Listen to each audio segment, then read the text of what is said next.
Après l'esclavage des Kalinagos et de l'engagisme des Blancs Goyaves, les Békés commençaient à chercher une nouvelle main-d'œuvre servile.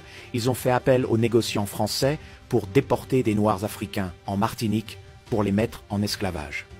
Quand les négociants français sont venus en Afrique subsaharienne, des royaumes africains mettaient en esclavage leurs prisonniers de guerre. Ils allaient au port des royaumes africains du golfe du Bénin, comme le royaume du Dahomey ou du golfe du Biafra, comme le royaume Oyo et du royaume du Bénin, pour acheter des esclaves, et ils étaient taxés par ces royaumes pour chaque esclave vendu.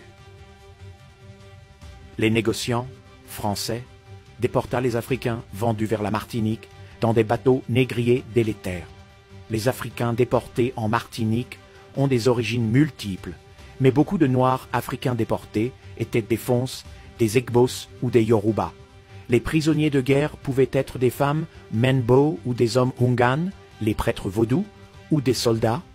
Il y avait les cadres noirs d'habitation, les boys et les bonnes, les cuisiniers, les dames de compagnie, les nourrices, les valets, les laquais, les cochers, les blanchisseuses est, qui avaient certains avantages, mais souvent travaillaient aussi la nuit, étaient exposés aux comportements abusifs et aux abus du maître.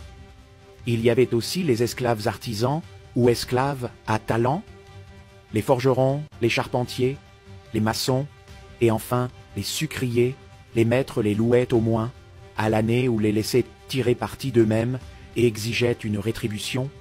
Ils apprirent ces métiers auprès des engagés artisans blancs exerçant sur l'habitation.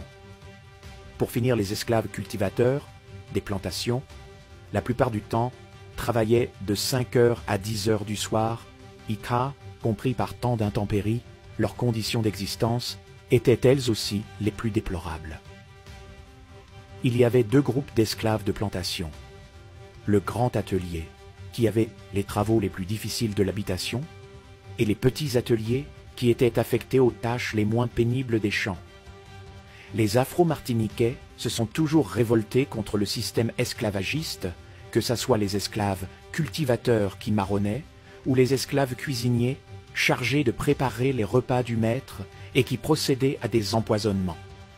D'importantes révoltes se sont déroulées en Martinique, comme la révolte de 1678, la révolte de 1699, la révolte de 1748, la révolte de 1752, la révolte de 1822, la révolte de 1833 et enfin la révolte de 1848 menant à l'abolition de l'esclavage.